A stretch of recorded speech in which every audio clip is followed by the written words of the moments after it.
Dear people of God, faith is the assurance of things hoped for, the conviction of things not seen. Let me repeat. Faith is the assurance of things hoped for, the conviction of things not seen.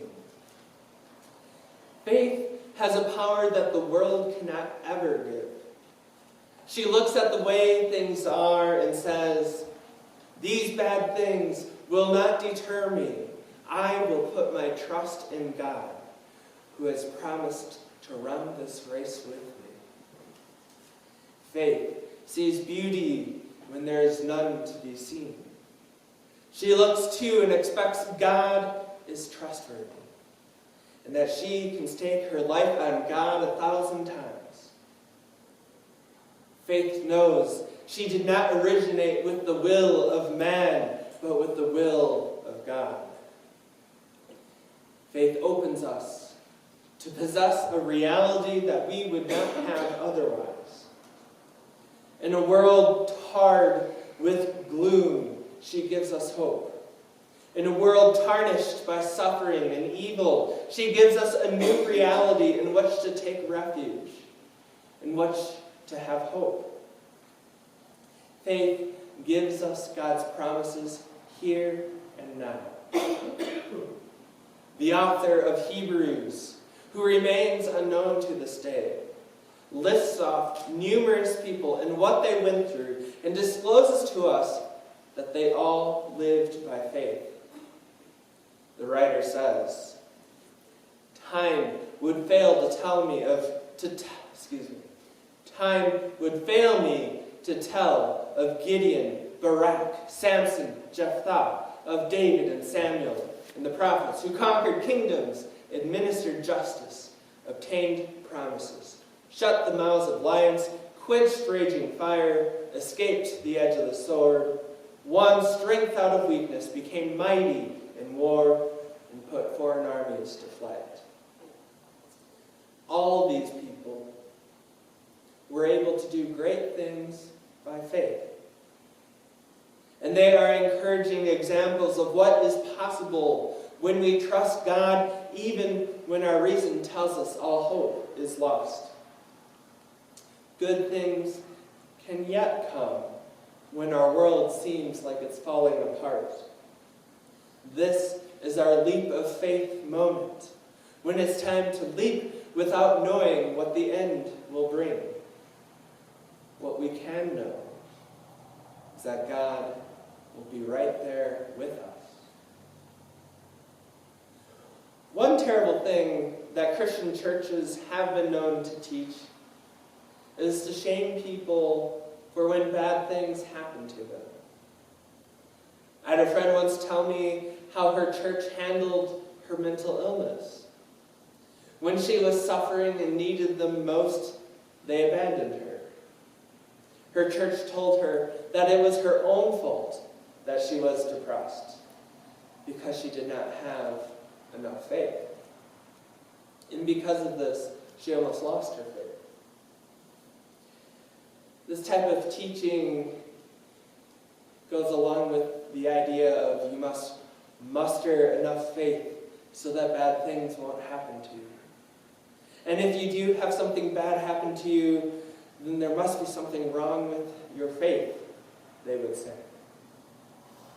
But the author of the letter to the Hebrews would beg to differ with her church. It lifts up as great examples of faith people who suffered. That is, not only people who escaped the sword, but also people who died by the sword. That is, people who suffered mocking and flogging, chains and imprisonment, who are stoned to death, sawn in two, killed by the sword, who went about in skins of sheep and goats, destitute, persecuted, tormented, and wandered in deserts and mountains and caves and holes in the ground. They had faith, and they endured horrendous things. And God honors such people by naming them people whom the world was not worthy. to have faith while being sawn in two means that even then, you know God hasn't abandoned you. And God will yet keep his promise to give you life to the fullest. Now, most of us won't be sawn in two in our lifetime. I hope. So this gives us some perspective on what we go through in our own life. If these people can live by faith, so can we. We have the same promise and the same God. There will be a resurrection that death does not know and that evil cannot take away. We can trust that God still has compassion on his servants. It doesn't mean that you won't suffer in your body or in your mind or in your spirit. It doesn't mean you'll understand everything that happens. What matters is that nothing in all the world will be able to separate you from God's love in Jesus Christ. This is why the letter to the Hebrews shines a light on these examples of the faith. All these people are our ancestors. They are our great cloud of witnesses. They were people who did great things by their faith that would have been impossible otherwise. And they are people who endured horrible things by their faith. Both groups lived by faith. It opened to them a reality that God's kingdom is here and now. Remembering them is to remember that there is hope. That God did have compassion. And God does have compassion. And God will have compassion on God's people.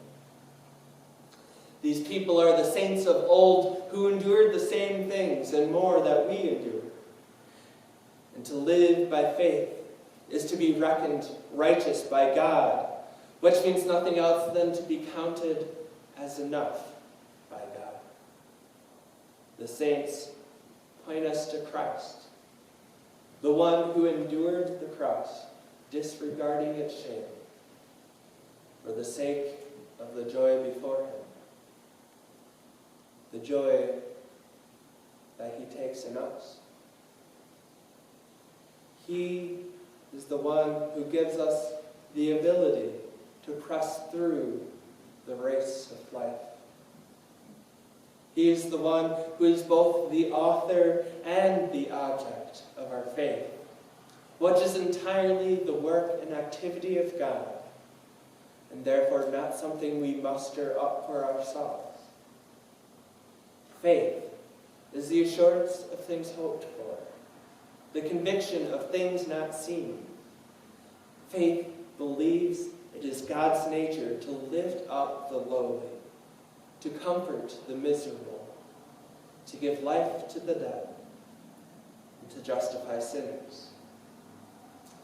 All these acts are the work of God and are reality by faith.